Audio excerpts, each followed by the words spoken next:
Hey guys, Victoria here with Take the Lead, working with Reese's this morning on some duration work. I had a question on my Facebook on how you achieve a long downstay or a long place command, so I thought I'd just kind of cover that a little bit. So this is Thursday, so Reese's came in on Tuesday, so we're after Tuesday, Wednesday, Thursday. So we're on the beginning of day 3 of his board and train.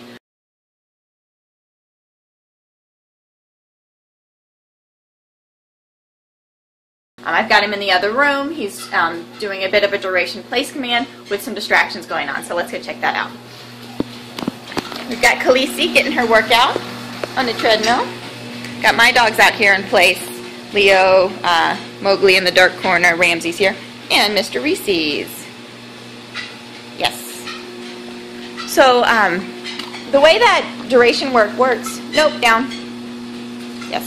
Is catching your dog if they break command. So in the beginning, you know, I've taught my dog place, I've taught my dog down, and I stick around really close. You know, I stay in this like circle area here to make sure that as I move around, as I kneel down and pat my legs, my dog stays in command. Yes, I offer distractions, and if my dog does well, I reward them.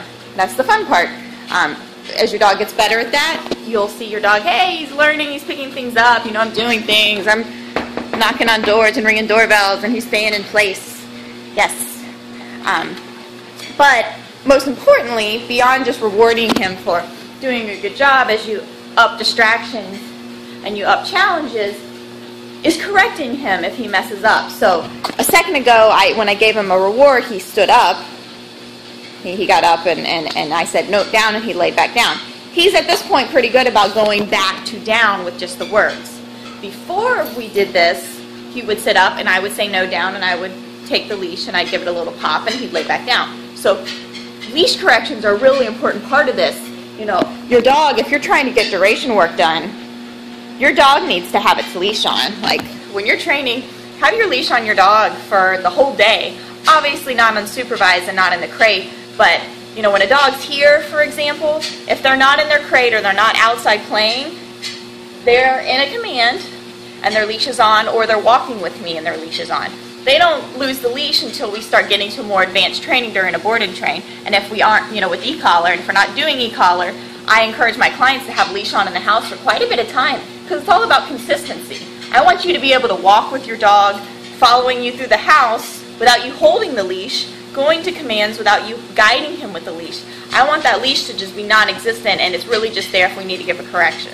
And that can take some time. I mean, that can take weeks, that can take months of consistent work.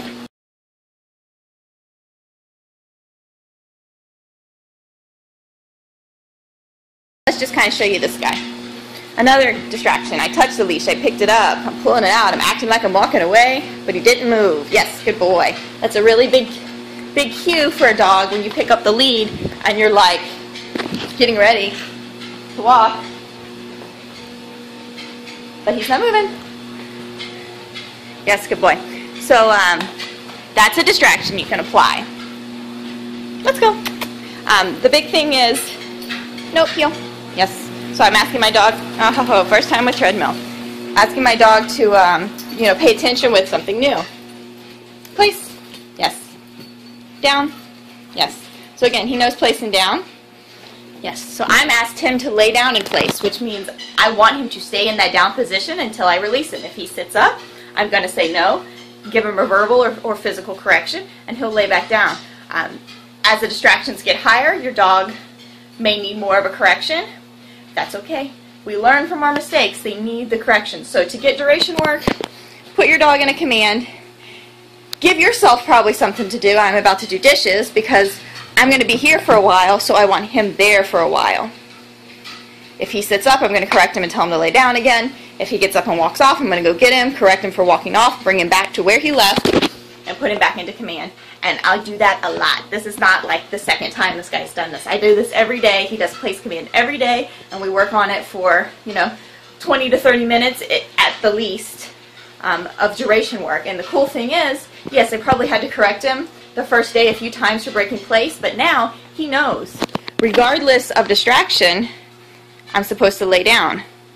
If he gets up, I'm going to correct him. But again, this is this guy's third day, and he was doing this for an hour and a half last night, and he'll be doing this again for probably, I'm slow, 45 minutes. Yes, good boy. While I do laundry. He's working for breakfast right now, so you can do this without food. I like to use food, especially with young dogs. Keeps them motivated and makes them like they've earned their food. So he's working for breakfast. We haven't taken a walk because it's cold and I want to wait for it to warm up, so we'll probably walk in the middle of the day. So this is a puppy who has come out of his crate. He's gone out to pee. Kind of frolicked with my dogs a little bit. Didn't work up a sweat or anything. Then came inside. Is hungry for one, and eager to learn. So he wants to do what I ask him to do because he wants to earn his food and he likes to make me happy. Yes, good boy.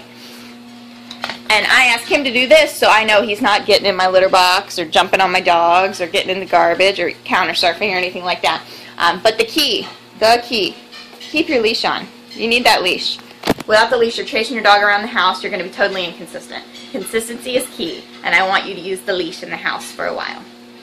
All right, hope that helps. Reese's is doing great. Thanks so much for watching. Bye. Good boy, Reese's.